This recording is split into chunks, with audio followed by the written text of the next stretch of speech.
Snipers, you have to see what's happening to the cryptocurrency market today as the trick, trap, and frustrate crew came in yesterday at the end of the day exactly as we predicted and dumped Bitcoin's price back down below the weekly open. And notice on the 4-hour chart, we saw this bearish confirmation candle yesterday. We talked about this being a major puzzle piece and we didn't break this candle high. We dumped right back down exactly as we predicted to the exact target of this weekly open, which has held so far. And a lot of puzzle pieces are on the table today because the unemployment number came out and that affected the DXY once again, but this time it did the complete opposite with the unemployment numbers.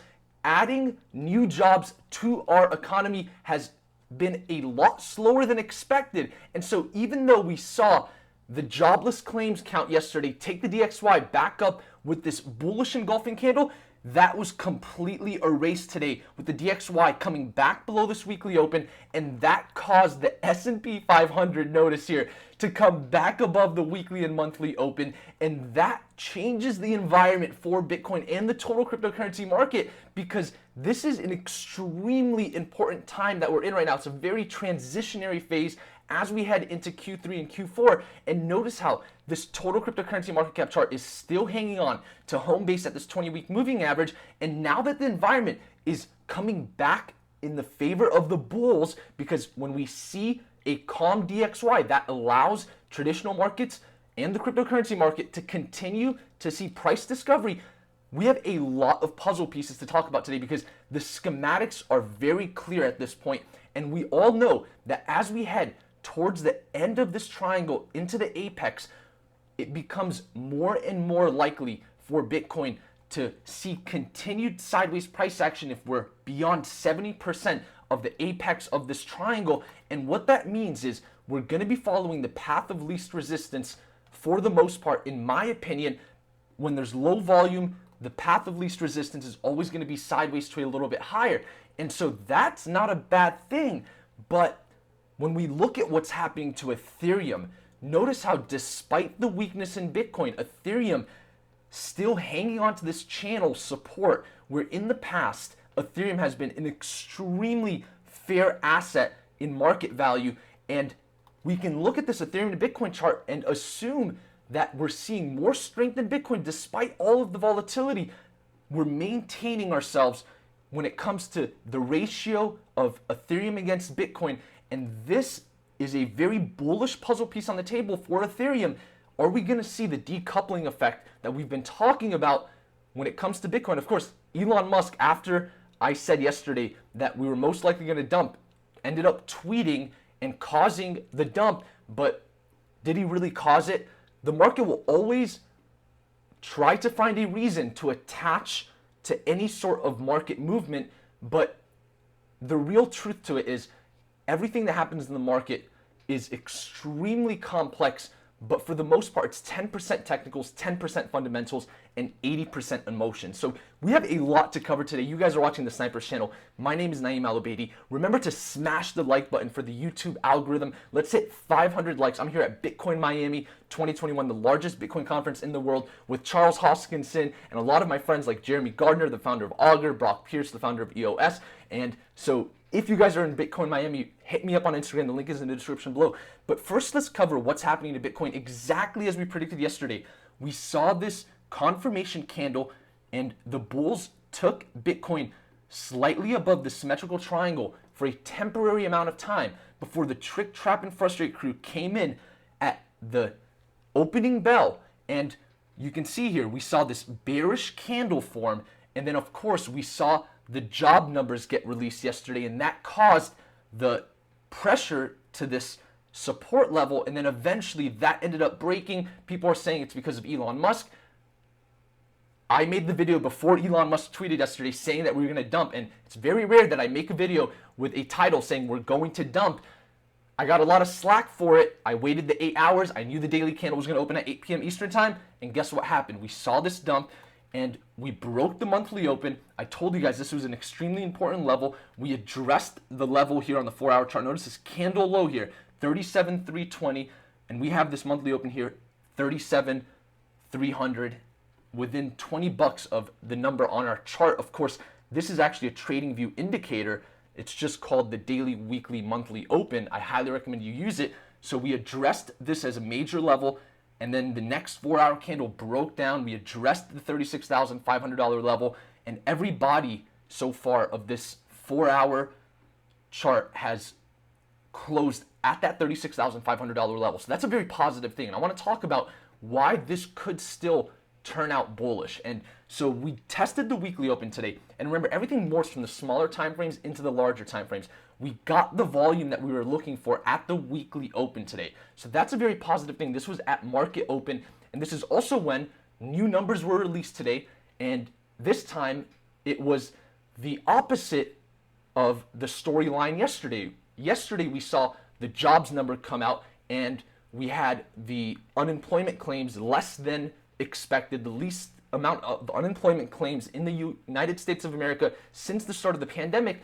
And so that was a positive thing for the DXY. It pushed the DXY up. But then today we had new numbers come up, and the numbers showed that the unemployment rate and the amount of jobs added was less than expected. And so that was the complete antithesis of what happened yesterday, causing the DXY to come back down. So we've got this Bart head formation, right?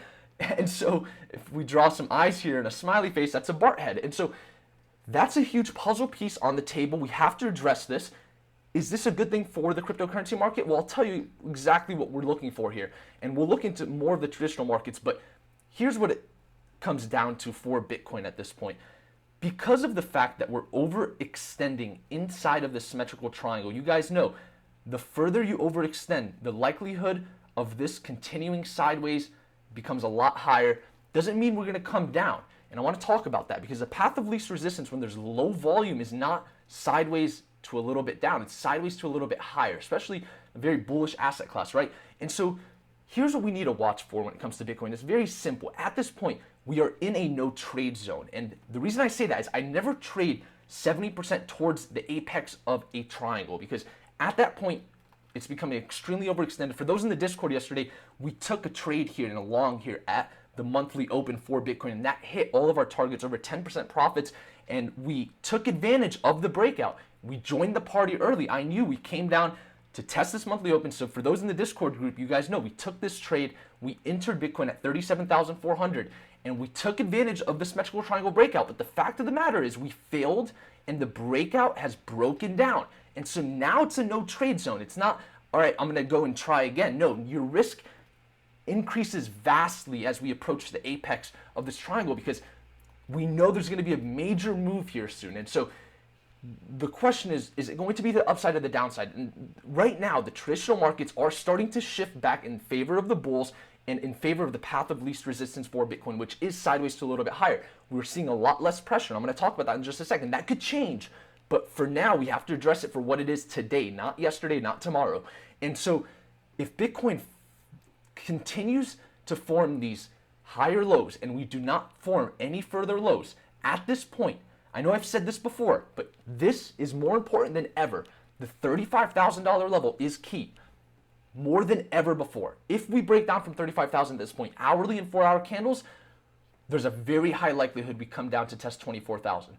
As long as we don't come down and break 35,000 at this point, the path of least resistance is always going to be sideways to a little bit higher. And I'm going to leave it at that because that means that Bitcoin is fine for now. You guys know what my worst case scenario is if you watched my video 2 days ago. And so that's what I'm watching for. When it comes to upside scenarios, I'm not going to get too far into it. But yes, if we come above the monthly open at 37,200, there's a chance we're going to come up above 38,000. If we get up above 38,000, we still have the symmetrical triangle breakout that we can start assuming. But do I think it's going to be as extreme as some people might expect? Maybe not. It might take a lot longer for this to play out. But does that mean that the overall market is going to be as boring as Bitcoin? No. And the reason I say that is we look at Ethereum. Look at the Ethereum to Bitcoin chart right now, maintaining strength and extremely bullish here on the 4-hour chart. We have this ascending triangle that we caught yesterday if you guys were watching the video. If this breaks down, we take the schematics and we look at the base of this triangle. We're looking at a massive breakout for Ethereum above the 86,000 Satoshi level with an upside potential of over 25%. And that would take the Ethereum to US dollar price all the way back up towards the $3,500 level, about 25% increase in price. We know when Ethereum is above this channel, it's typically overbought. Anytime below, it's a good time to long. And inside of the channel, it's a very positive thing to hold Ethereum. It becomes a very strong asset. And so it looks like Ethereum is holding up very well against Bitcoin. We have to keep that in mind. And so that is a puzzle piece on the table. And then we look at others' dominance here on the daily chart to assess the overall altcoin market. We're above the monthly and weekly open, still showing strength, way and above home base, and home base starting to come up above this major support level, which is a multi-year resistance level that dated back to 2017. As long as we're above 12% for altcoins, I believe it's going to be the stronger asset into Q3, Q4 2021. Bitcoin dominance still showing weakness. And then we look at gold. Very interesting stuff happening in the traditional markets, guys. Pay attention, snipers. So the DXY today, once again, the antithesis played out. We saw another jobs report come out, brought the DXY back down. Here's what we want to see. If the DXY gets back below the weekly open inside of this range, that's positive.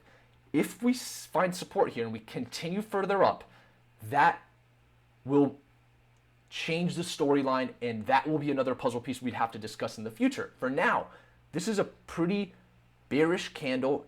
We could say that it's a breakdown candle. It's not as much of a breakdown candle as the bullish engulfing that we saw prior, but it is a breakdown. And so for the short term, that's a very positive thing when it comes to the market environment for assets and commodities. Notice how oil, because of this, starting to trend up, new highs for this year. We look at silver, still above this major resistance level, and then gold back above the previous weekly open, coming back up to test the monthly and weekly open. Very positive for traditional assets. And we look at the S&P 500. A lot of strength here. Looks like it's going to continue to see new all-time highs.